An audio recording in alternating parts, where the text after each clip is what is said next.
Imagine the scene. Beverly Hills, back in 1993.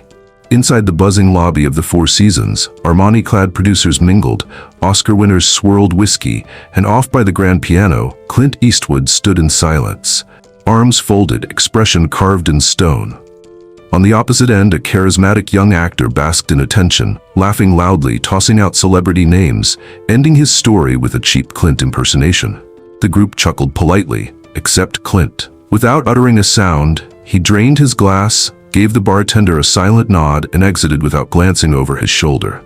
No outburst followed, no words exchanged, just a cold, unforgettable quiet. That hush became legendary. What triggered Clint's departure? What did he catch? And why did that actor's name vanish from the Warner Brothers radar soon after? The answers stayed locked away, because Clint Eastwood didn't offer them. He avoided the drama. No interviews, no social media explosions, no paparazzi quotes. He erased people with an eerie calmness. No noise, no warning, just gone. But something's shifting now. At the age of 94, Clint is slowly peeling back the curtain, and in a few rare slips of truth, a clear list has formed. 5 people, 5 bold names, and Clint never forgot any of them. They mocked his values, dismissed his legacy, or crossed an invisible line, assuming he'd move on. They weren't just picking a fight with a director. They provoked a man who stood by his code and never looked the other way. The first, a firebrand documentarian who thought ridiculing Clint would boost his fame. Clint didn't fire back. He didn't joke. He simply ensured the man never got another shot. Michael Moore, the documentary clash. It all began with what Moore thought was harmless humor. At a 2005 National Board of Review Awards night, Clint took the mic and said something that iced the laughter. He quipped, "Michael Moore and I, we've got common ground. We both like documentaries. But if he ever rings my doorbell with a camera, I'll kill him." The room gave a nervous mix of giggles and gasps. Clint, he didn't smirk, didn't soften the blow. Left the line hanging in the air like a loaded weapon. This wasn't comedy, it was a warning. A message had just been delivered loud and clear. With that sharp remark, Clint effectively drew a hard boundary. Moore took the hint and never dared to challenge it again. But the tension between them had roots that stretched far beyond that single moment. Moore had stirred national debate with Fahrenheit 9/11, his fierce attack on the Bush administration and the US military. It didn't just grab awards, it lit up headlines. And to Clint, it was more than controversial. It felt like a slap in the face.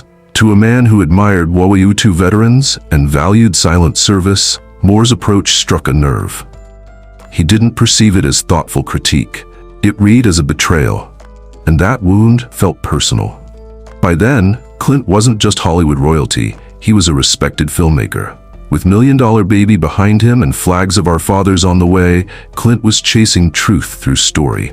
His films weren't about provocation, they were about legacy. But to him, Moore wasn't revealing facts, he was twisting them. They never partnered. They never stood side by side for a photo. And if you tried asking Clint about him today, you'd likely get nothing but a shrug and a sigh. Eastwood isn't one for tabloid spats. He prefers to leave things unsaid. Still, Moore wasn't the last director to strike a nerve. The next one didn't just challenge Clint, he dragged him onto a global stage. And Clint didn't just respond, he came out swinging. The feud? Spike Lee versus Clint Eastwood, a clash of narratives. Eastwood rarely addresses controversy, but in 2008, he made an exception. When Flags of Our Fathers and Letters from Iwo Jima debuted, critics praised their daring duality. One lens viewed the American side, the other, Japan's. They were raw, unflinching, and unfiltered. But Spike Lee took issue with what he saw, or rather didn't see. He charged Clint with erasing Black Marines from Iwo Jima's legacy. Many African-American soldiers died there, Spike argued. You can't just pretend that didn't happen, he stated. Clint was far from calm. His comeback had all the force of a cowboy showdown. A guy like him should shut his face. Those were Eastwood's words. Subtle? No. It was like gasoline on a media fire. And Spike didn't retreat either. I'm not going to shut up, he shot back. He's sounding like some cranky old guy, Spike added. Entertainment outlets latched on immediately. 2 powerhouse directors, one old school, one confrontational, locked in a cultural standoff. Pundits and fans dissected every word of it, but Clint never followed up with clarification. To him, the silence spoke volumes. His film was about a particular platoon and its truth, not a diversity checklist. He wouldn't let anyone rewrite what he felt was honest storytelling. And he sure as hell wasn't going to let someone else steer the narrative. Some saw it one way, but Spike had another view entirely. To him, Clint owed it to history to speak its truths fully, especially when those truths were buried with the dead. The matter stretched far beyond just making a movie. What was really at stake was the burden of accurate portrayal.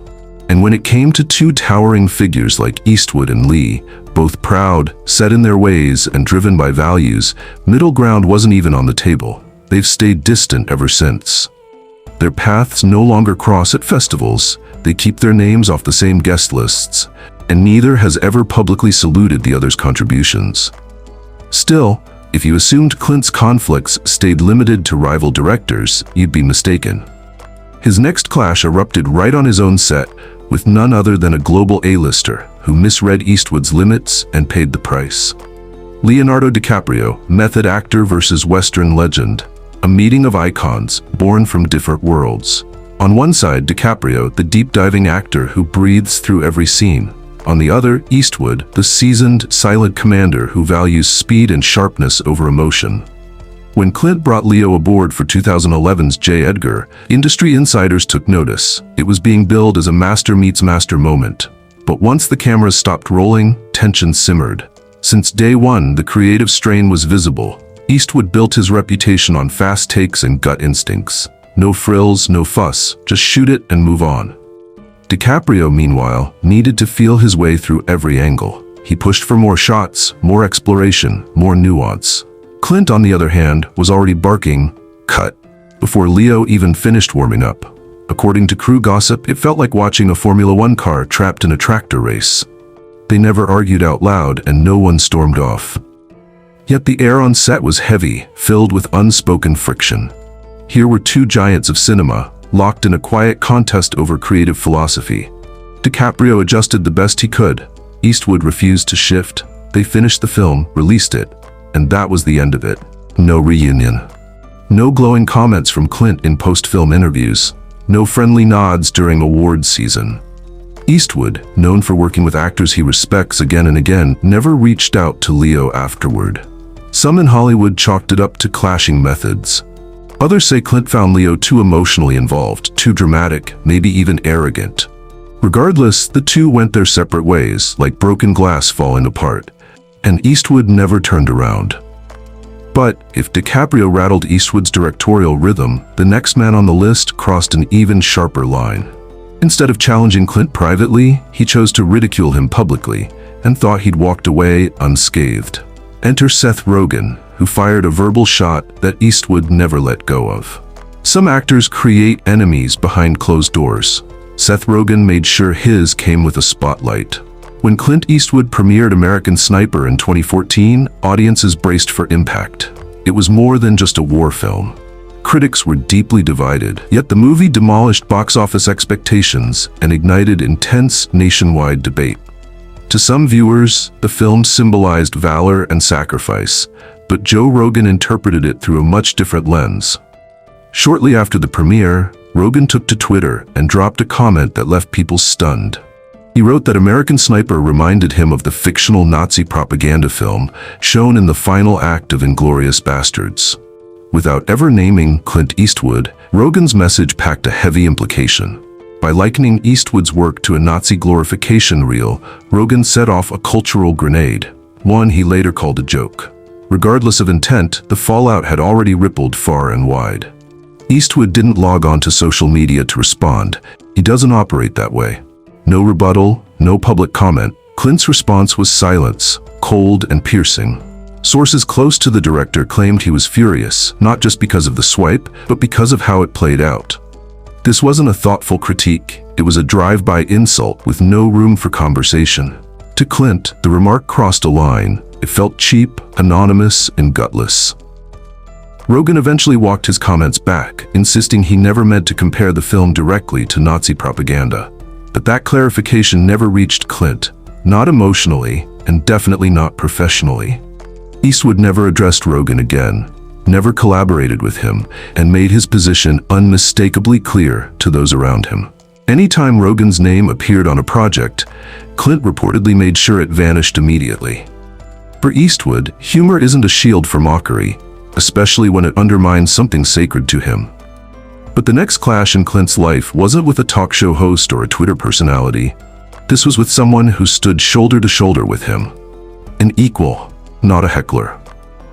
Their conflict wasn't loud or public. It simmered quietly until one legendary project nearly brought it into the light. Gene Hackman, an actor Eastwood could never quite command. Their on-screen chemistry was undeniable, but off-camera, the two barely exchanged words.